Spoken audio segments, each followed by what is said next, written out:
Siang itu Jono sedang memunguti botol di TPA ketika matanya menangkap sesuatu yang membuat langkahnya berhenti.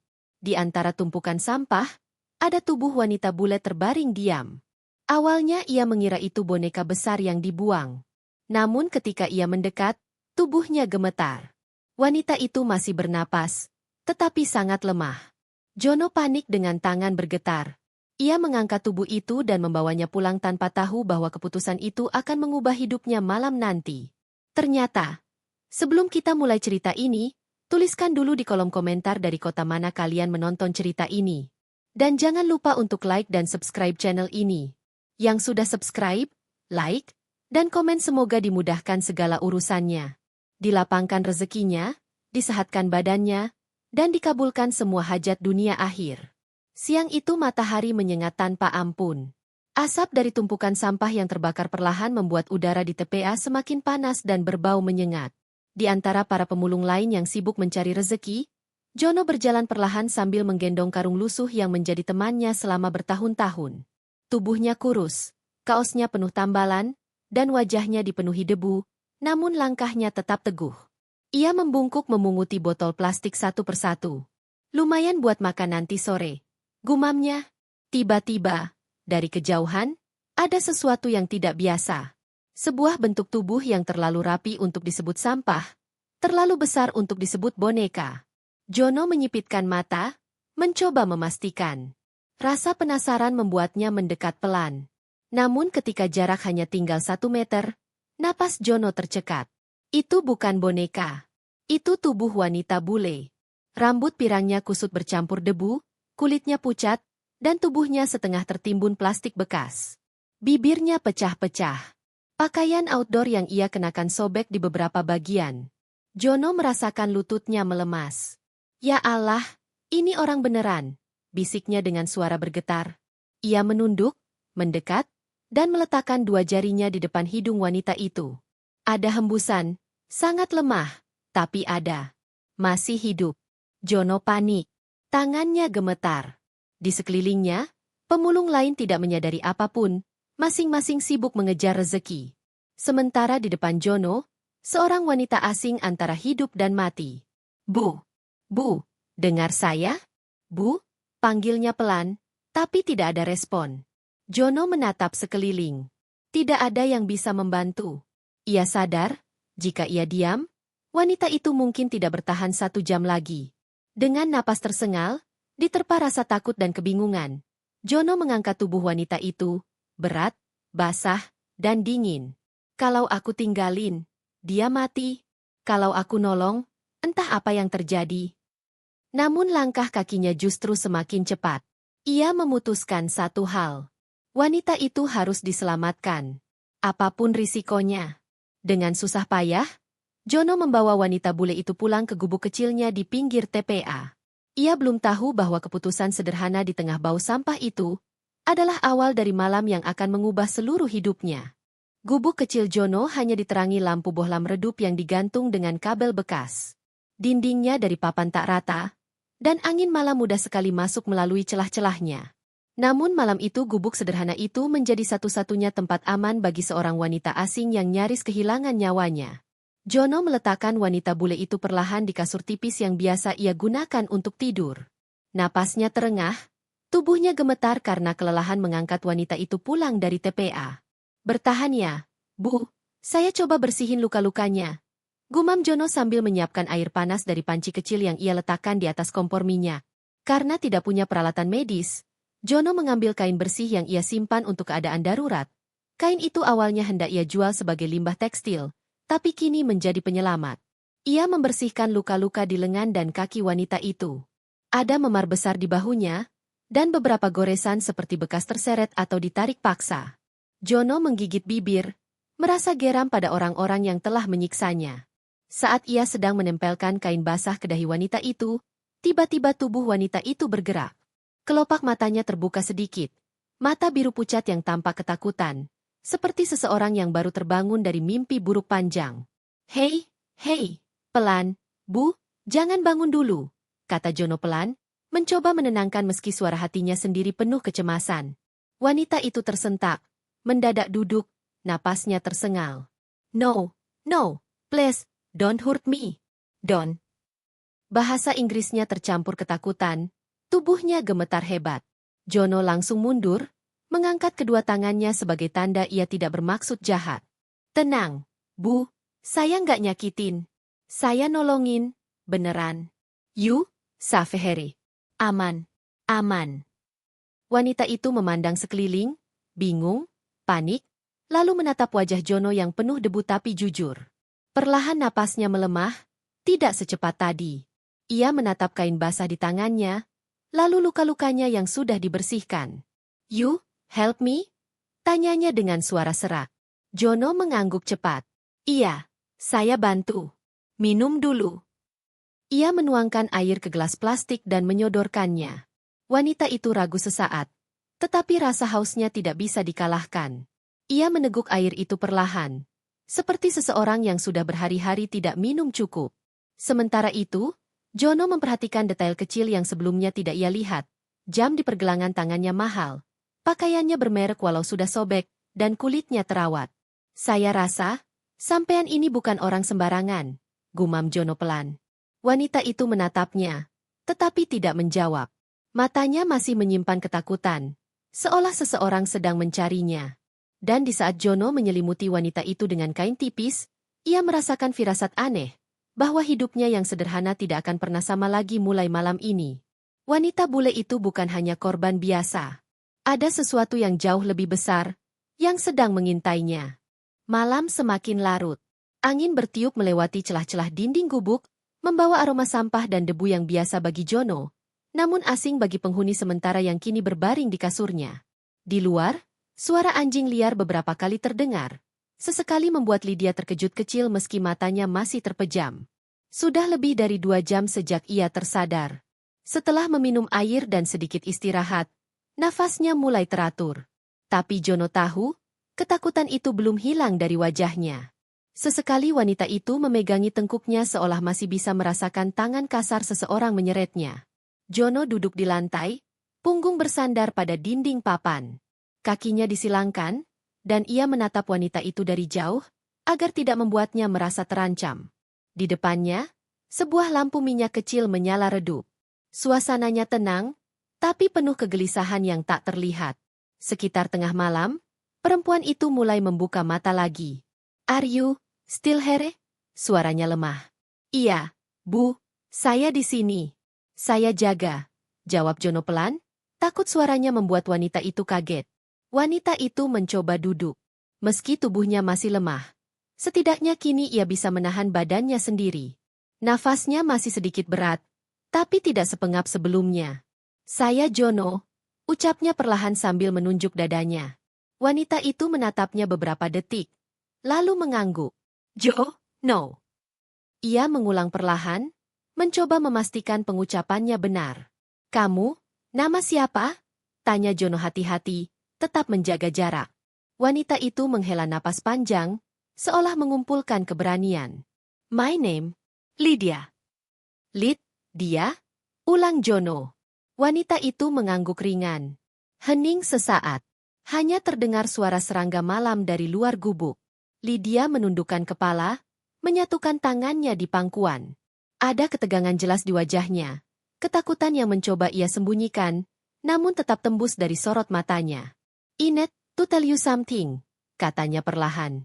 Jono mencondongkan tubuh sedikit, tanda ia mendengarkan. I'm not just a tourist, ujar Lydia, bibirnya bergetar. Saya datang ke Indonesia untuk riset sosial. Saya ingin memahami kehidupan warga miskin kota, langsung dari lapangan. Bukan dari laporan, bukan dari artikel, tapi dari kenyataan. Jono mengernyit bingung, meski ia berusaha mengerti. Saya jalan ke beberapa tempat, termasuk daerah dekat sini. Tapi, saya membuat kesalahan. Lydia menelan ludah, dan matanya bergerak liar ke arah pintu yang digembok dari dalam. 2 hari lalu, saya didekati beberapa orang, lanjutnya. Awalnya mereka bilang ingin membantu. Mereka bilang tahu tempat di mana saya bisa melihat kehidupan pemulung lebih dekat. Saya percaya, terlalu percaya. Nadanya berubah gemetar. Jono bisa merasakan bahwa ia sedang kembali mengingat kejadian yang ingin ia lupakan.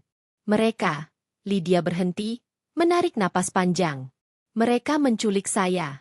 Mengambil tas, paspor, kartu, uang, semuanya. Saya tidak bisa apa-apa.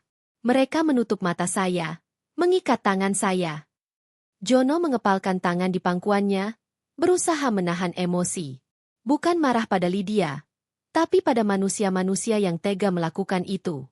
Mereka tanya, siapa saya sebenarnya? Mereka pikir saya orang kaya, lanjut Lydia. Saya bilang saya hanya turis. Tapi mereka tidak percaya. Mereka memeriksa barang saya, mereka tahu saya bukan orang biasa. Air mata pertama akhirnya jatuh di pipinya. They wanted ransom. Tebusan. Dari keluarga saya. Jono menelan ludah keras. Keluarga sampean, memang orang berada. Lydia mengangguk kecil. Tapi saya datang ke sini tanpa memberitahu siapapun. Tidak ada yang tahu saya ke area dekat TPA. Ketika para pelaku sadar tidak ada yang langsung bereaksi, mereka marah.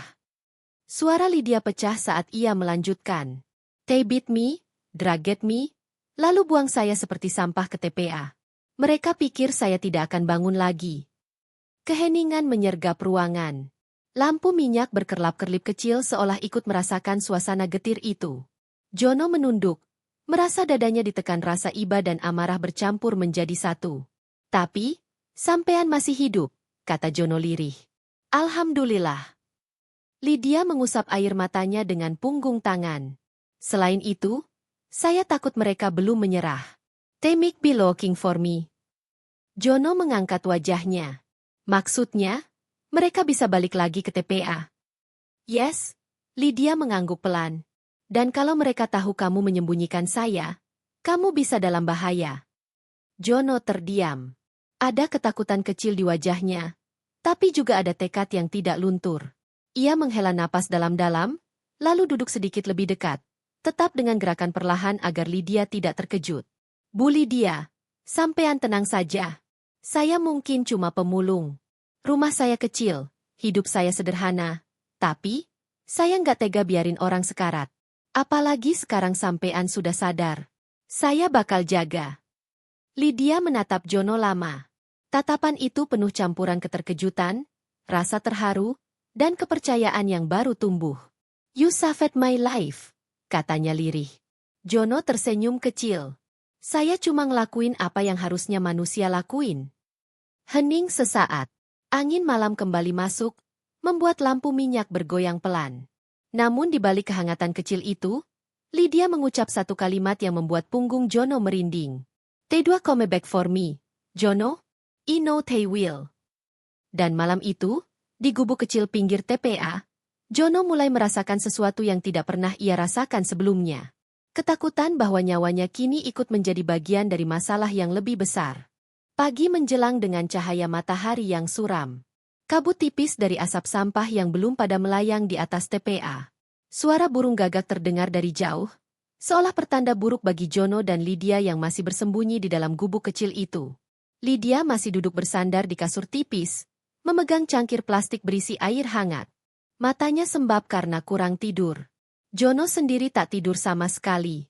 Sepanjang malam ia duduk di depan pintu, mendengarkan suara-suara dari luar, takut ada langkah mendekat, atau suara orang memanggil namanya. Ketika matahari mulai naik, barulah Jono berani keluar sebentar untuk buang air dan mengambil air bersih.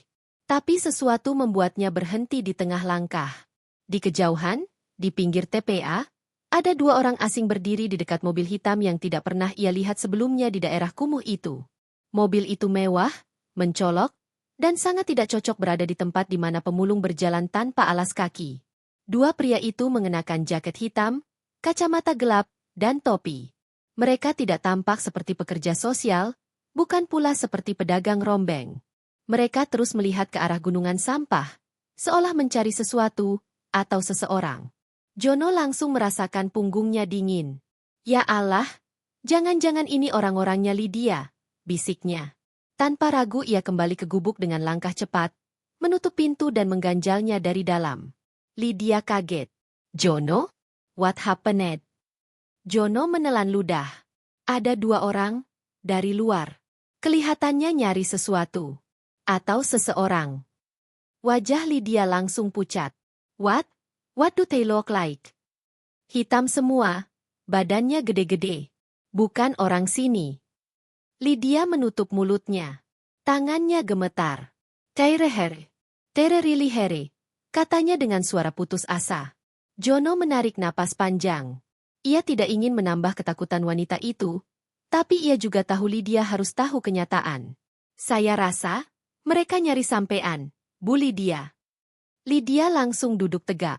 Jono, please. Don't give me to them. Please. Suaranya pecah, dan air mata mulai mengalir lagi. Jono memalingkan wajah. Bukan karena ia ingin menghindari Lydia, tapi karena hatinya berat melihat seseorang seketakutan itu. Saya nggak mau bikin sampean apa-apa, Bu. Tapi kalau keadaan makin bahaya, kita harus mikir jalan lain. Lydia menggeleng cepat. No. Jono, you don't understand. If they catch me again, they won't let me alive this time. Mereka pasti bunuh saya. Jono memejamkan mata, mencoba menenangkan dirinya sendiri. Situasinya semakin rumit. Ia hanya pemulung, orang kecil tanpa uang, tanpa kekuatan. Sementara pihak yang mengejar Lydia jelas kelompok berbahaya. Saya ngerti, kata Jono lirih. Tapi kalau saya nggak lapor polisi, nyawa sampean terancam. Kalau saya lapor polisi, nyawa saya mungkin ikut-ikutan berbahaya.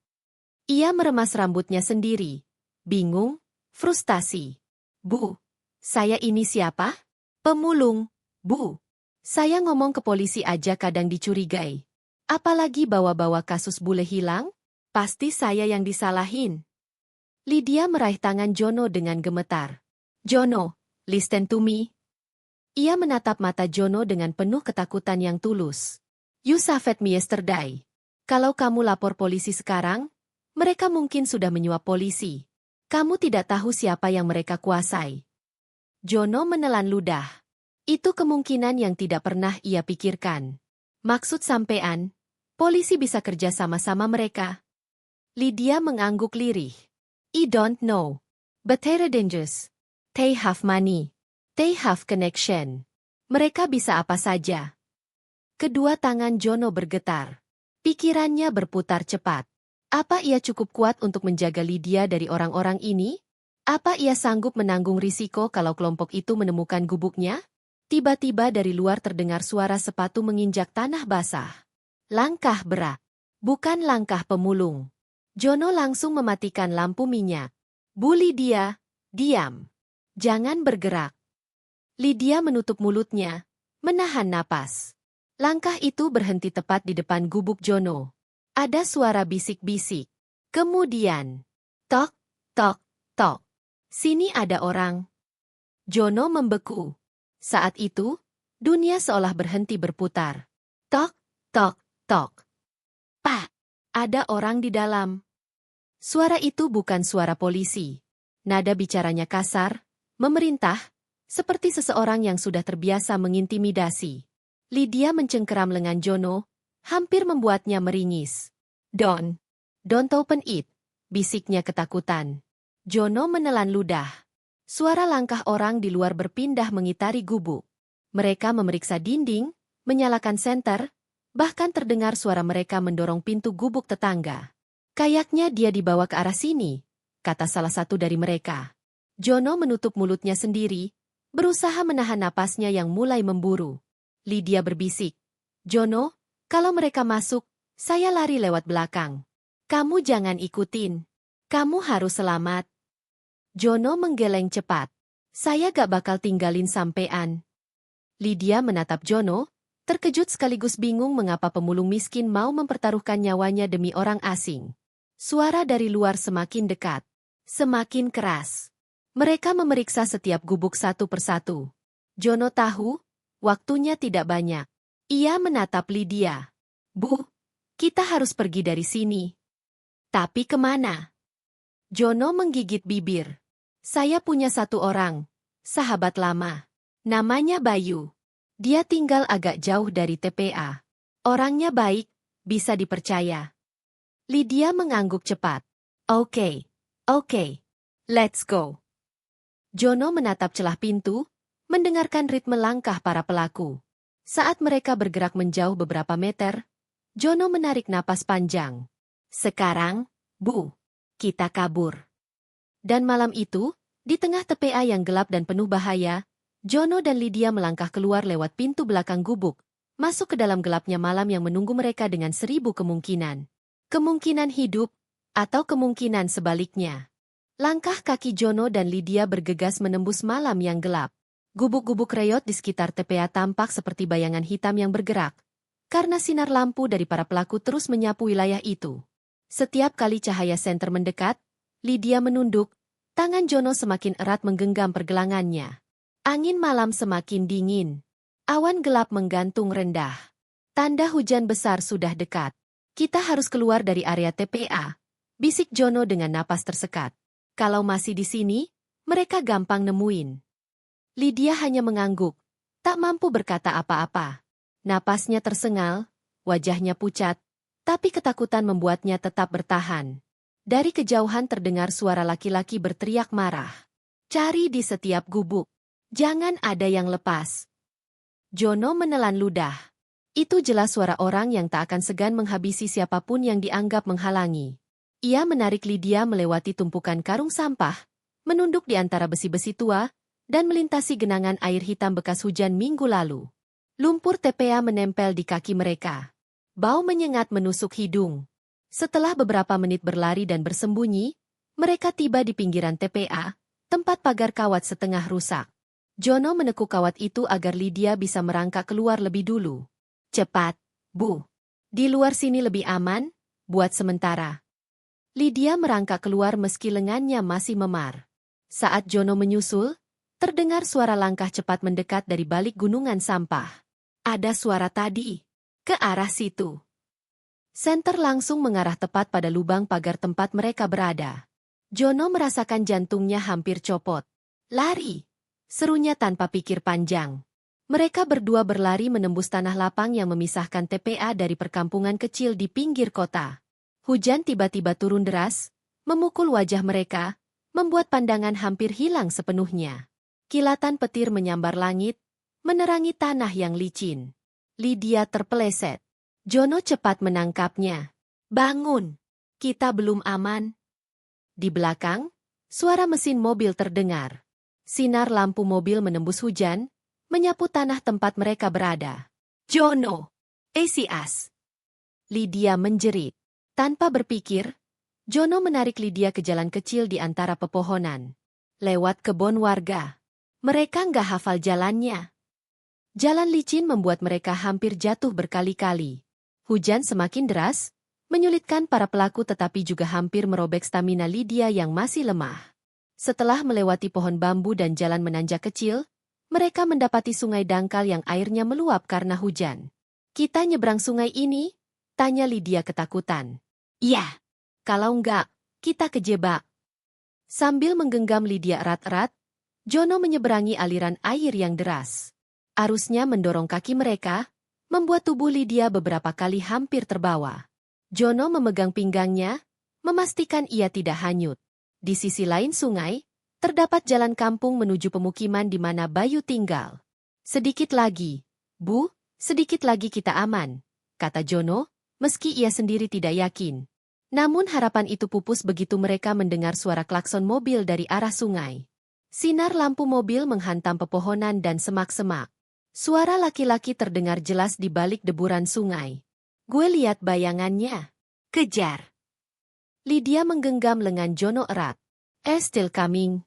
Jono, Iken tran anymore. Jono menatapnya. Wajahnya basah bukan hanya karena hujan, tapi juga rasa takut.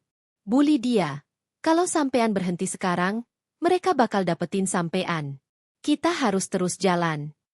Dengan sisa tenaga, Lydia berdiri lagi.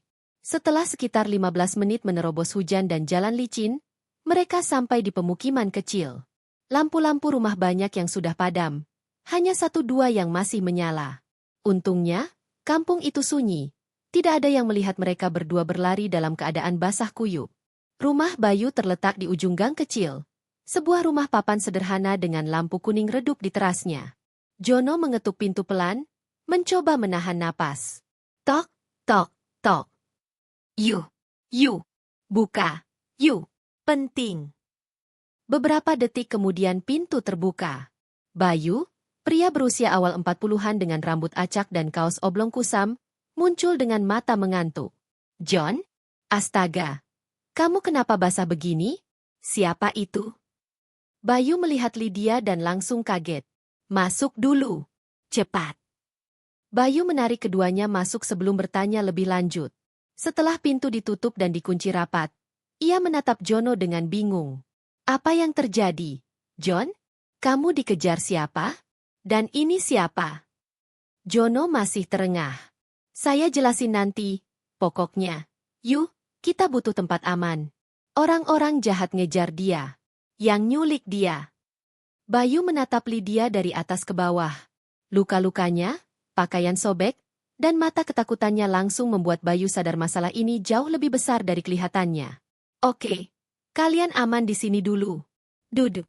Istirahat. Lydia duduk sambil menggigil. Bayu mengambilkan handuk dan air hangat. Terima kasih. Tang Yu, bisik Lydia.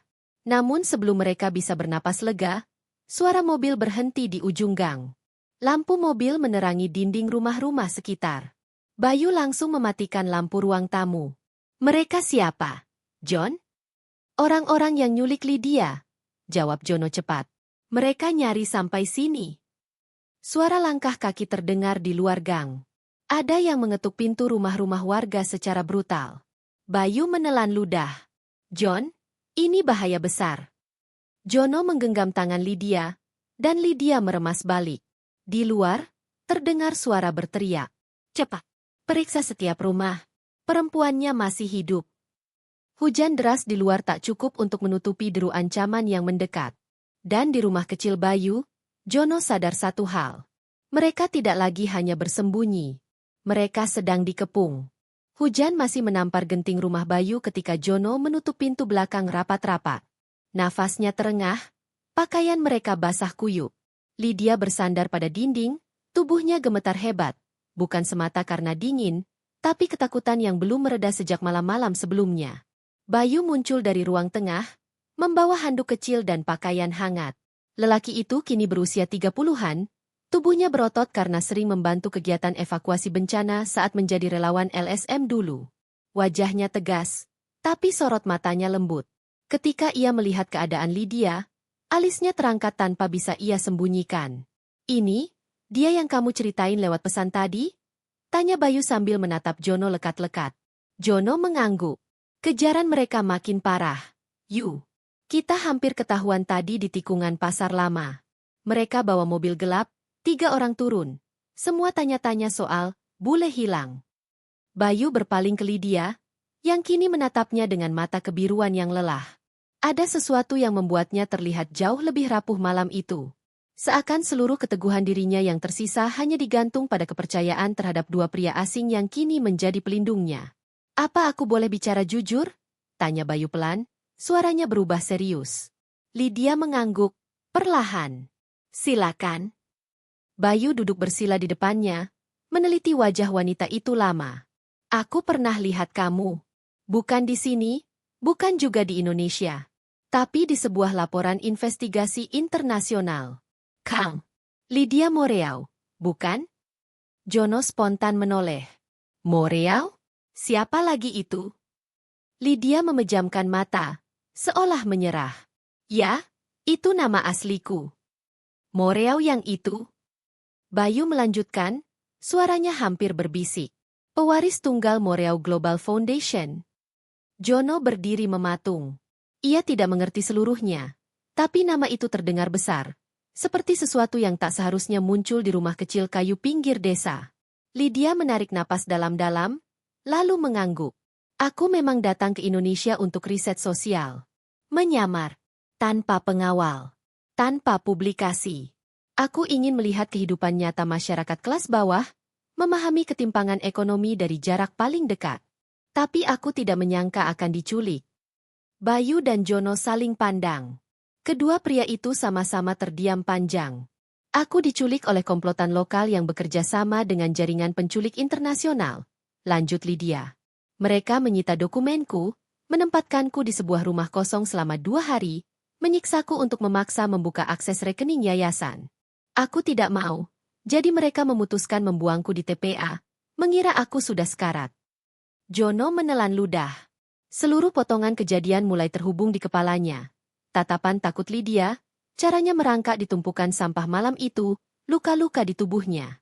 Mereka masih mencarimu, gumam Bayu. Karena nilai tebusanmu bisa ratusan juta dolar. Bukan cuma puluhan. Jono merinding mendengarnya. Astaga, jadi selama ini kita ngelindungin orang yang jadi incaran jaringan gede. Bayu bangkit dan berjalan mondar-mandir seperti sedang menganalisis situasi. Kita harus hati-hati. Mereka bukan penjahat kelas teri. Mereka pasti punya orang dalam.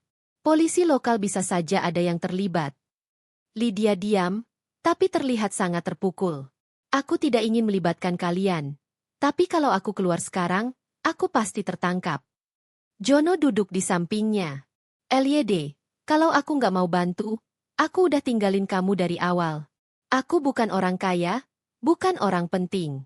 Tapi aku tahu satu hal, kamu butuh pertolongan. Lydia menatapnya lama, sorot matanya mulai berair. Jono, kau sudah menyelamatkan hidupku 2 kali. Belum selesai malah, Jono tersenyum getir. Bayu menghentikan langkahnya. LYD, dengarkan aku baik-baik. Kalau identitasmu benar, maka ada 2 pilihan.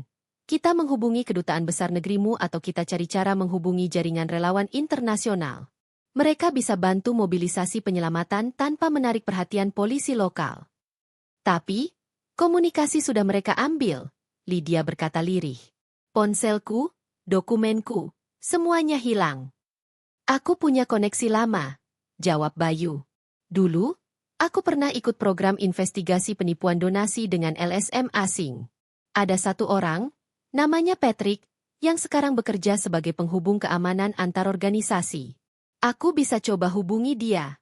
Tapi itu butuh waktu, dan kita harus tetap sembunyi.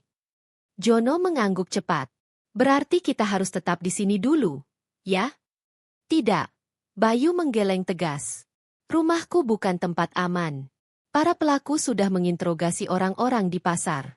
Mereka mungkin akan mengarah ke rumahku, karena kamu, Jono, dikenal suka main kemari. Jono mencubit batang hidungnya. Terus kita harus kemana? Bayu mengambil peta kecil dari rak buku.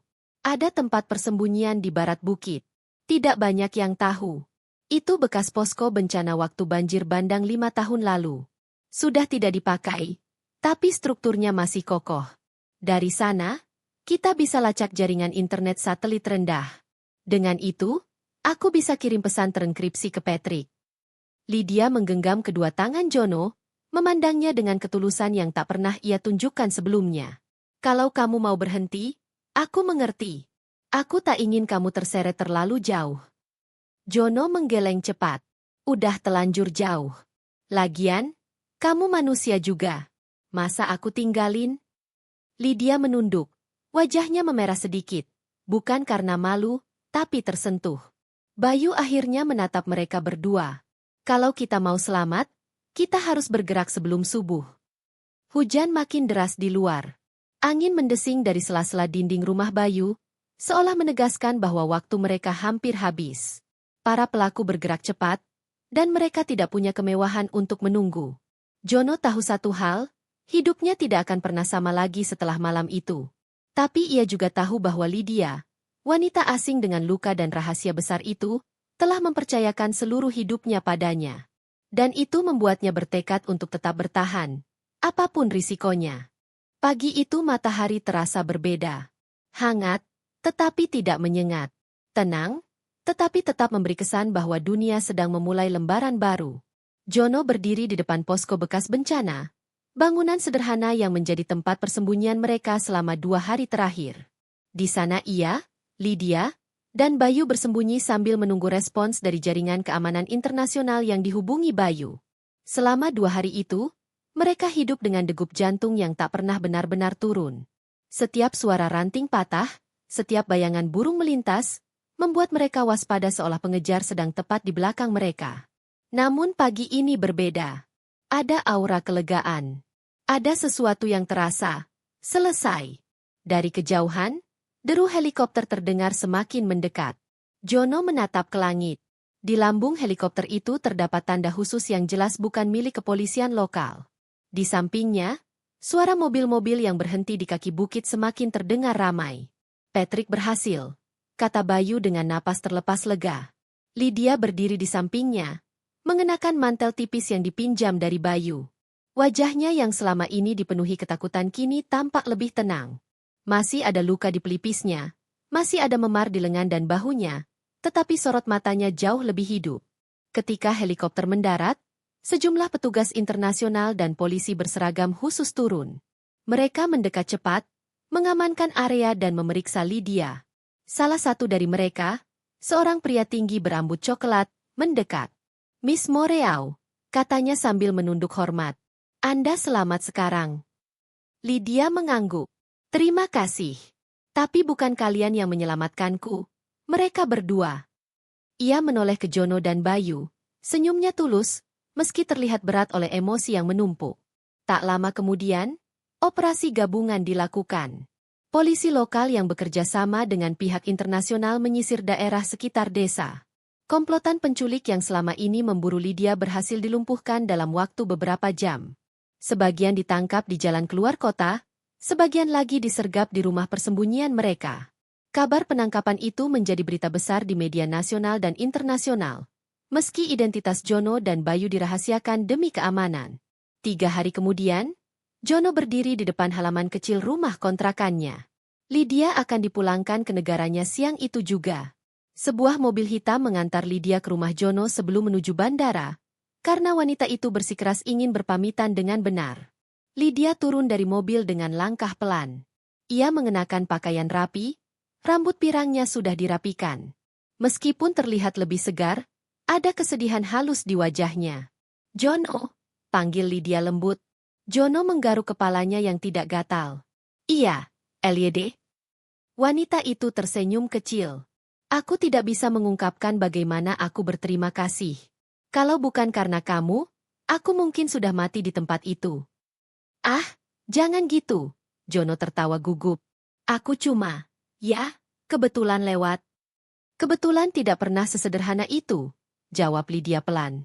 "Kamu berani menolong seorang asing, menyembunyikanku saat situasi membahayakanmu, dan tetap berdiri di sampingku sampai akhir." Jono tak berkata apa-apa. Ia hanya tersenyum, menunduk. Lydia meraih tangannya. "Aku harus kembali ke keluargaku. Aku harus menyelesaikan banyak urusan setelah ini. Tapi aku ingin kamu tahu satu hal, aku tidak akan melupakanmu." Jono merasakan sesuatu menghangat di dadanya.